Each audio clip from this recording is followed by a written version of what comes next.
श्रीमद् भागवत कथा को सुनने के लिए और उनके जो आयोजक आज यहाँ मौजूद हैं। आप देख सकते हैं कि कितना जो दृश्य है, जो यहाँ का जो माहौल है, बिल्कुल अध्यात्मपूर्ण हो चुका है। और गंगा के इस तट पर बरिया घाट में तमाम भक्तगण भी हैं। सर, आप बताएं कि कार्यक्रम ये क्या उद्देश्य है और आपको क्या लाभ है इस कार्यक्रम से? पहले तो इस विंध्यवासिनी के धाम में, उनके चरणों में, बरिया घाट पे जो ये हमारा ऐतिहासिक कार्यक्रम है, शायद हम बड़े बड़े पूर्वजों से भी याद किए, अपने से बड़े से भी, जो कि कभी नहीं बताया कि हाँ यहाँ हुआ है। इसलिए ये हम समझ रहे हैं कि पहली बार हम ये कार्यक्रम कर रहे हैं। उसके बाद ये प्रेरणा स्रोत नारायण, यहाँ पर मंदिर है नर नारायण मंदिर का, जो कि उन्हीं से हमको प्रेरणा मिली और हमने याद किया। और यहाँ पर हमारे मृत्युंजय महाराज जी सुबह नहाने के लिए शनिवार को यहाँ पर आए और हमको प्रेरणा दिए, और उन्हीं के द्वारा हम ये कार्यक्रम कमलेशानंद महाराज के द्वारा लेके साथ में हम कार्यक्रम कराने। अशोक सिंह खरवार। ठीक है सर, ये बताएं कि आज के परिवेश में इस तरीके के कार्यक्रम की क्या उपयोगिता है? लोग कैसे लाभान्वित हो सकते हैं इस कार्यक्रम में शरीक होकर? ये आध्यात्मिक कार्य है। जिस हिसाब से कोरोना चल रहा है, हम लोगों ने ये भागवत इसलिए कराया है कि भाई कोरोना का जो है ये थोड़ा सा कम हो, उससे हम लोगों को मुक्ति मिले, इसलिए हम लोग ये पूजा पाठ करवा रहे हैं। मानसिक संतुलन सबका ठीक रहे, विश्व कल्याण के उद्देश्य को लेके जिस तरीके से आज एक कार्यक्रम आयोजित किया जा रहा है, निसंदेह यहाँ के आयोजकों को ही नहीं बल्कि भक्तगणों को भी ये भरोसा है कि ऐसे कार्यक्रम से संपूर्ण जगत का लाभ होने वाला है। मिर्जापुर से टीवी 100 के लिए वीरेंद्र गुप्ता की रिपोर्ट।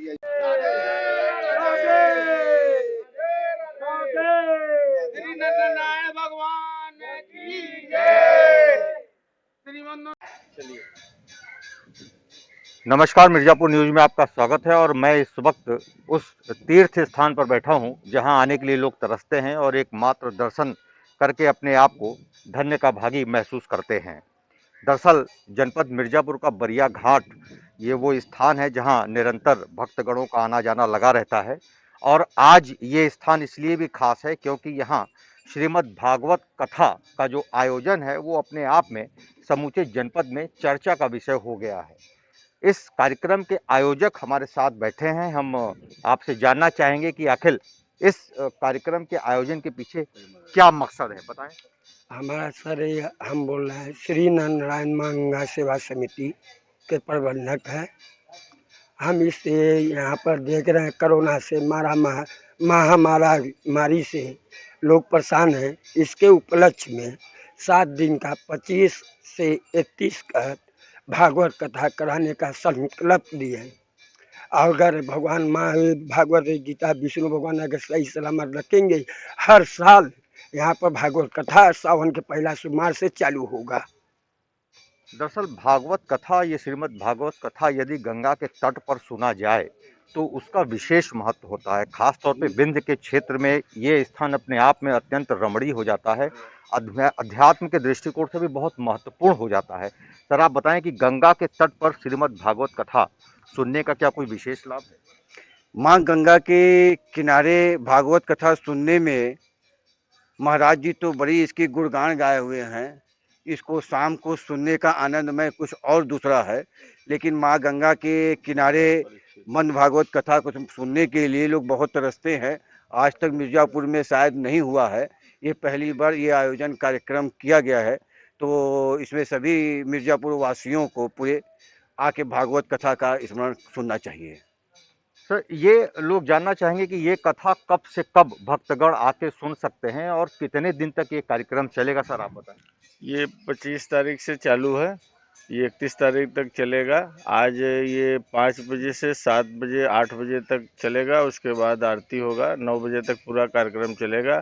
आज और कल भी वही 5 से 9 कार्यक्रम चलेगा यहाँ पे। भंडारा उसके बाद भंडारा 1 अगस्त को भंडारा यहाँ पे होना है, सुनिश्चित हुआ है समाप्ति में।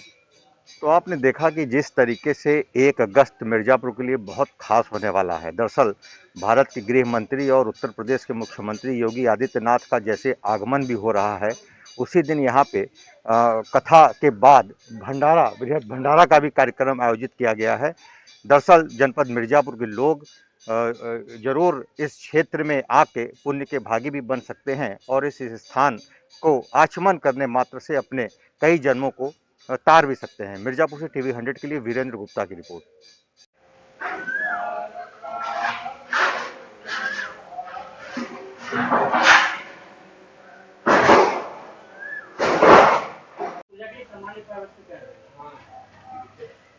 अभी